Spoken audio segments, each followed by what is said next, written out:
कंचन की देवरानी आशा जब से उसके देवर से शादी करके आई थी, तभी से सब घर में उसके आगे पीछे घूम रहे थे और कारण सिर्फ एक था कि वह बहुत पैसे वाली थी। कंचन की सास सुमित्रा देवी ये चाहती ही नहीं थी कि दोनों देवरानी जेठानी साथ साथ बैठकर बातें करें। जब भी दोनों को एक साथ बात करने का मौका मिलता तो सासू माँ तुरंत वहां आ जाती थी और कहती थी, दोनों बातें तो ऐसे कर रही हो जैसे घर में कोई काम ही नहीं है। आशा यह सुनकर उठकर चली जाती तो वह पीछे से कंचन से कहती, अरे तू जेठानी है तो जेठानी बनकर रह, क्यों उससे बातें करके उसको सिर पर चढ़ाने का काम करती है। आशा के घर से जब भी कोई आता था तो बहुत सारे उपहार भी साथ में आते थे। यह देखकर तो सुमित्रा जी फूले नहीं समाती थी और यही बात कंचन के दिल में चुभती थी। सुमित्रा जी ने धीरे धीरे दोनों देवरानी जेठानी के बीच में गलत फहमी पैदा करके नफरत तो पैदा कर ही दी थी और अब कंचन आशा के घर से आते उपहारों को देखकर भी मन ही मन झुलसती रहती थी। सुमित्रा देवी हमेशा आशा से कहती थी कि छोटी बहू, तुझे खाना बनाने की कोई जरूरत नहीं है, हमें अपने मुंह के स्वाद को खराब नहीं करना है। तो उसके पति महल ने कहा कि मम्मी, आप उसको कुछ करने दोगी तभी तो पता चलेगा कि वह कैसा बनाती है।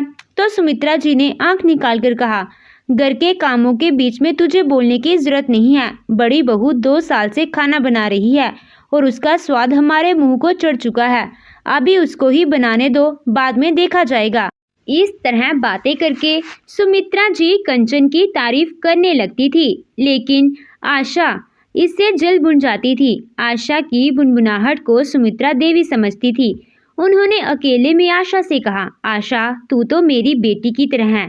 अगर मैं तुझसे ऐसा नहीं कहूँगी तो तुझे कंचन के साथ काम करना पड़ेगा और मुझे तो तुझे काम करते देखकर बहुत दुख होगा, क्योंकि तेरे हाथ कितने नाजुक से हैं। तू तो नौकरों वाले घर में पली बड़ी है और तुझको काम करने की आदत भी नहीं है।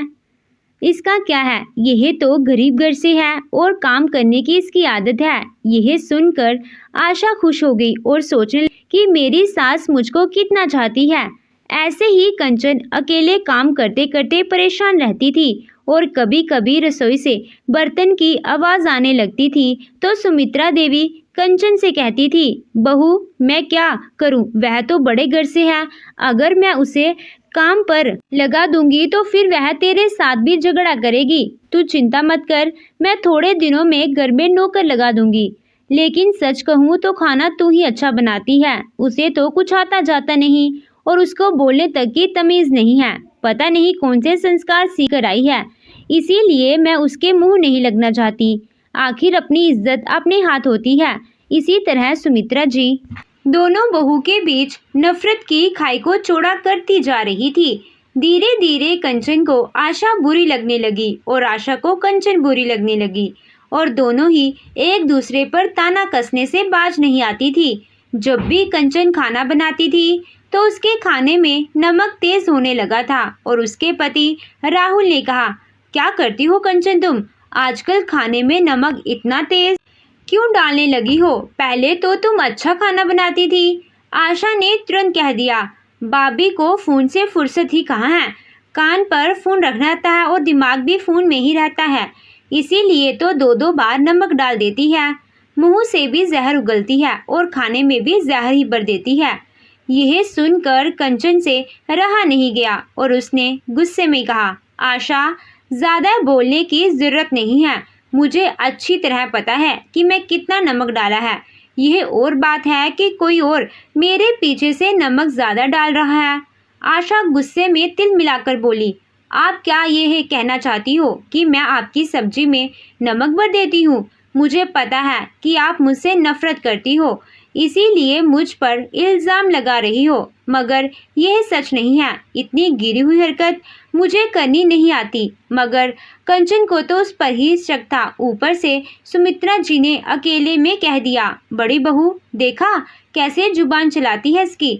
तू भी जानती है और मैं भी जानती हूँ कि नमक इसमें ही डाला होगा, तभी तो इतना लड़ती है। मगर बहू, इससे सावधान रहा कर, पता नहीं यह कब क्या कर दे।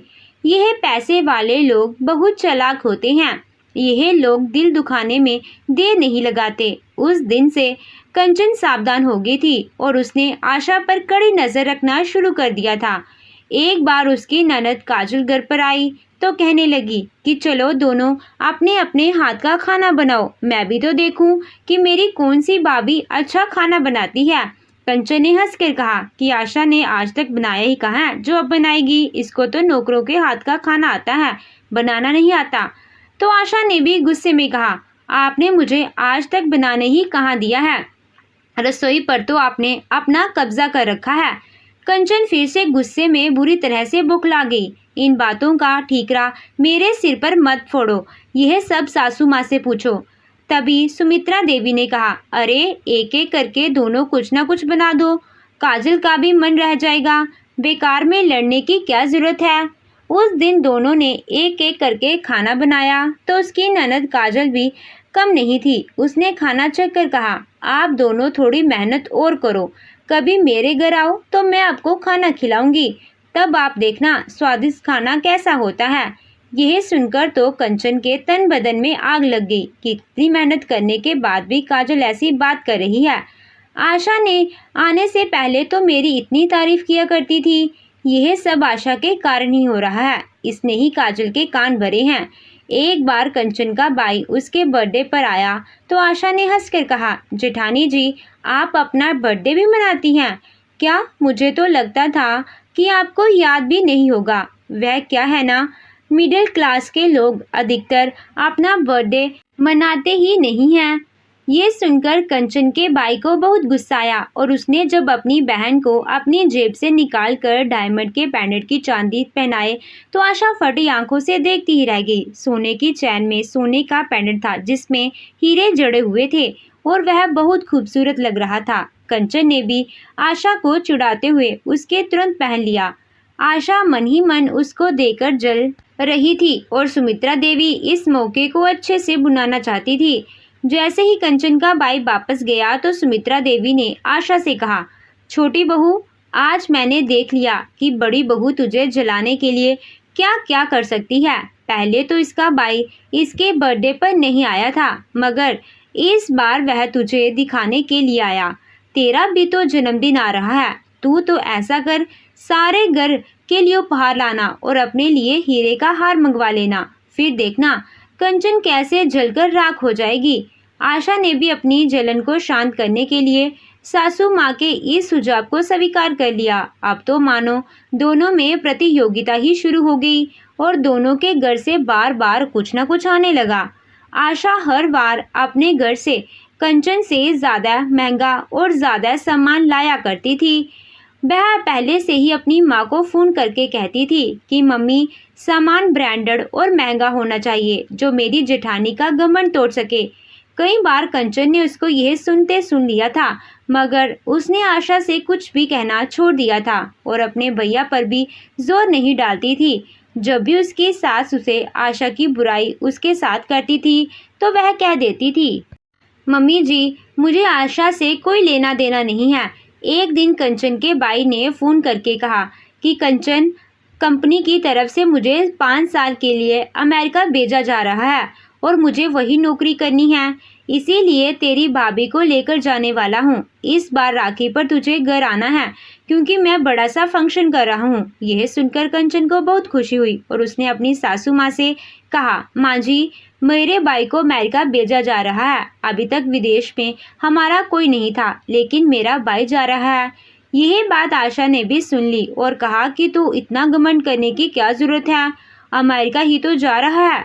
मेरा भाई तो जाने कितनी बार होकर आ चुका है, उसका तो बिजनेस अमेरिका में फैला हुआ है, हमें क्या सुना रही हो। देवरानी जेठानी में होती इस तकरार को देखकर सुमित्रा देवी मन ही मन खुश होती रहती थी, लेकिन कुछ समय से कंचन ने आशा को जवाब देना कम कर दिया था और वह गुस्से का घुट पीकर रह जाती थी। राखी से 2 दिन पहले दोपहर बाद कंचन ने कहा कि मैं राखी से 1 दिन पहले ही चली जाऊंगी। घर में जो भी काम करने हैं वह मुझको पहले ही बता दीजिए, मुझे पता है इस घर में मेरे सिवा और कोई करने वाला भी नहीं है। तो सुमित्रा जी ने कहा, इतना पहले जाने की क्या जरूरत है, राखी वाले दिन 2 घंटे के लिए चली जाना, राहुल टैक्सी बुक कर देगा। काजल भी तो आएगी, वह भी तो राखी बांधेगी। बहुओं का भी तो घर पर होना ज़रूरी है। तभी आशा भी वहाँ आई और बोली, मम्मी जी, मेरी तो पहली राखी है, मुझे तो मायके जाना ही है। दीदी से कहिए कि वो घर पर रुके। देवरानी आशा ने कहा तो कंचन बोली, सासू माँ, मेरी भी कभी पहली राखी थी और तब आपने मुझे तो जाने नहीं दिया गया था, फिर आशा को क्यों जाने दे रही हैं? और वैसे भी इस बार भैया भाभी राखी के बाद अमेरिका चले जाएंगे, फिर हर साल राखी ऑनलाइन ही भेजनी पड़ेगी, इसीलिए तो मैं रुक नहीं सकती। काजल का आप देख लेना। सासू माँ दोनों बहुओं की तरह देखकर चिल्लाई, बड़ी बहू, अपने भाई को यहीं बुला लो, छोटी के माता पिता क्या कहेंगे अगर ये नहीं गई तो? कंचन को गुस्सा आया और आंखों में आंसू भी भर आए। मेरे साथ आज तक इस घर में यही तो हुआ है, मुझे हमेशा दबाया गया है और आज भी दबाया जा रहा है, लेकिन अब वो नहीं, मुझे जाना है तो मैं जाऊंगी और अपने पति को साथ लेकर जाऊंगी। यह कहकर कंचन अपने कमरे में चली गई और कमरे के दरवाजे को धाड़ से बंद कर लिया। बाहर खड़ी आशा मुंह बनाकर अपनी सासू माँ से कहने लगी, देखा मम्मी जी, भाभी के तेवर, अरे बड़े होने का फर्ज भला ये कब निभाएंगी? कहने को तो यह मेरी जेठानी है। आशा ऐसी बातें करके सास के गुस्से को बढ़ाने का काम कर रही थी कि इतने में कंचन के कमरे से उठा पटक की आवाज आने लगी। जबकि वह कमरे में अकेली थी, कंचन की सास तुरंत कमरे की तरफ भागी और जैसे ही दरवाजे के पास पहुंची तो अंदर से कंचन की रोने की आवाज आने लगी। आशा ने अपनी सास से कहा, देखा मम्मी जी, कितना नाटक चल रहा है। ऐसा करके वह आप पर दबाव बनाने की कोशिश कर रही है, मगर आप बिल्कुल भी उनके दबाव में मत आना। कंचन की आवाज़ सुनकर सासू माँ का गुस्सा बढ़ रहा था और आशा की बात सुनकर भी गुस्से का सैलाब जोर से उमड़ रहा था। मैं आज तक कौन सा इसके दबाव में आई हूँ जो अब आऊँगी? करने दो जो ड्रामा करती है, आने दो राहुल को, वही संभालेगा। तभी सुमित्रा जी का फ़ोन बजने लगा। आशा ने तुरंत फ़ोन उठाकर सुमित्रा जी को दिया। सुमित्रा जी ने देखा कि उनकी बेटी काजल का फ़ोन है। उन्होंने तुरंत रिसीव करके कान से लगा लिया तो उधर से काजल की रोती हुई आवाज़ आई। तो सुमित्रा जी घबरा कर कह रही हैं, इतनी क्यों रो रही है? अरे बेटी, क्या हुआ? मुझे बात किसी ने कुछ कहा है क्या? काजल रोते हुए कहा, मम्मी, मैं राखी पर आने वाली थी, लेकिन मेरी सास ने कहा कि मेरी ननद इस बार राखी पर आने वाली है, तो वह मुझे आने नहीं दे रही हैं और कह रही हैं अपनी राखी पहले ही घर पर भिजवा दे, तेरा भाई पंडित जी से बंधवा लेगा। मैंने तो मम्मी राखी की शॉपिंग भी कर डाली, लेकिन यहाँ पर तो हंगामा हो रहा है और मेरी सास मुझसे लड़ रही हैं। मैंने भी जवाब दे दिया, मैं तो अपने घर जरूर जाऊंगी, ननद आए या ना आए। अरे मैं जा रही हूँ, उसका भाई थोड़ी जा रहा है, बांध देगी अपने भाई के हाथ पर राखी। सुमित्रा जी ने सुनकर कहा कि बेटा, सही किया, ऐसे ही सख्त होकर रहना, वरना तो ससुराल वाले तुझे दबा कर रखेंगे। तभी अंदर से कंचन बाहर आई और बोली, अपनी बेटी से सख्त होने को बोल रही हैं और मुझे दबा कर रखने की बात करती हैं। सासू माँ, गिरगिट से भी ज़्यादा रंग है आपके, तो अब और आखिर कितने रंग दिखाना बाकी हैं आपके? मेरे सामने कुछ और बेटी के सामने कुछ और इस नई बहुरानी के सामने कुछ और। सुमित्रा देवी जोर से चिल्लाई, क्या मतलब है तेरा? तू होश में तो है? अरे वो बेटी है मेरी और तू बहू। तो कंचन ने जोर से कहा, मगर बहू भी तो दो है ना, उनमें फर्क क्यों किया जा रहा है? छोटी को सिर पर बिठाया जा रहा है और अकेले में मुझे उसकी बुराई की जा रही है और मीठा बनकर मुझे हर एक काम करवाया जा रहा है। आशा के होश उड़ गए और उसने गुस्से में कहा, मम्मी जी, भाभी यह क्या कह रही हैं? आप मेरी बुराई करती हैं? आपने तो कहा था कि मैं बेटी हूँ आपकी, मुझ पर और काजल में कोई फर्क ही नहीं है। यह सुनकर सुमित्रा जी के पैरों तले जमीन ही निकल गई, क्योंकि आज उनकी पोल खुल रही थी। तभी कंचन जोर से कहने लगी, आशा, यह सब सच है? क्यों सासू माँ, सच बता दूं काजल को कि आपने मुझसे उसके बारे में क्या क्या कहा है? मेरे खाने में नमक ज़्यादा हो जाता था, पता है वह कौन डालता था? वह मम्मी जी करती थी और नाम तुम्हारा लेती थी। यकीन नहीं है तो अभी पूछ लो। मगर एक दिन मैंने फ़ोन रिकॉर्डिंग पर लगा कर रखा था, जिसे सासू माँ सब्जी में नमक डालते हुए नजर आ रही थी और मैं फालतू में तुम पर शक कर रही थी उसके बाद मैंने उनकी बातें सुनना शुरू किया और मुझे पता चल गया कि ये हम दोनों से ही एक दूसरे की बुराई करती हैं और हमसे नफरत पैदा करके खुश होती हैं। आशा, ये सब इन्होंने इसीलिए किया क्योंकि तुम अपने मायके से पैसे लाकर देती हो, मगर तुम्हारा पैसा खाकर भी ये तुम्हारे साथ वफादारी नहीं कर पाई। मैं इनकी बेईमानी अच्छे से जानती हूँ क्योंकि तुम्हें तो आए केवल 6 महीने हुए हैं और मैं इस घर में 2 साल से हूँ। सुमित्रा जी कहने लगी, तुम दोनों का बहुत मुंह चल रहा है, चुपचाप अंदर जाओ, मेरे मुंह लगने की कोशिश मत करो। एक तो मेरी बेटी वहाँ दुखी है और तुम इस बात का फायदा उठा रही हो। तभी आशा ने तिल मिलाकर कहा, आपके मुंह लगने की मुझे जरूरत भी नहीं है क्योंकि आप मेरे मुंह लगने लायक ही नहीं हो। कंचन ने भी चिल्लाकर कहा, अपनी बेटी पर बीती तो कैसा लगा सासू माँ? दूसरे की बेटी के साथ तो आप यह कब से करती आ रही हैं और आप अपनी बेटी को कम मत समझना। उसकी सच्चाई जाननी है तो उसके ससुराल चली जाओ। वह तो शतरंज खेलने में आपसे भी 2 कदम आगे है। कितने साल बाद उसकी ननद आ रही है मगर वह उसको छोड़कर यहाँ आने को तैयार है। क्या यह बदतमीजी नहीं है? मगर आपको तो दूसरे की बेटियों में ही मेहनत नजर आती है। अरे कभी अपनी बेटी के बारे में सोचो, हो जाते ही जहां झगड़ा करवा देती है। तभी कंचन का पति राहुल और आशा का पति मेहुल ऑफिस से आ गए और बोले, चलो तुमको तुम्हारे मायके छोड़ाते हैं। राहुल ने भी कंचन से कहा कि कंचन, तुम शादी के बाद एक बार भी राखी बांधे घर नहीं गई हो। इस बार भैया अमेरिका जा रहे हैं तो भैया ने घर पर बड़ा कार्यक्रम रखा है, चलो हम चलते हैं। 2 दिन का कार्यक्रम है, उसके बाद ही वापस आएंगे। ये सुनकर सुमित्रा जी ने गरज कर कहा, काजल की राखी का क्या होगा राहुल? और तुम दोनों ऐसे कैसे अपनी अपनी बीवियों को लेकर चल दिए? तो राहुल ने कहा, काजल 3 बार यहाँ पर राखी कर चुकी है, उससे कहिए कि इस बार राखी भेज दे, हम किसी से भी बंधवा लेंगे। लेकिन इस बार मुझे कंचन के घर जाना जरूरी है। जितनी अहमियत मेरी बहन की है उतनी ही कंचन की भी उसके घर है और मुझे उसका साथ देना ही पड़ेगा।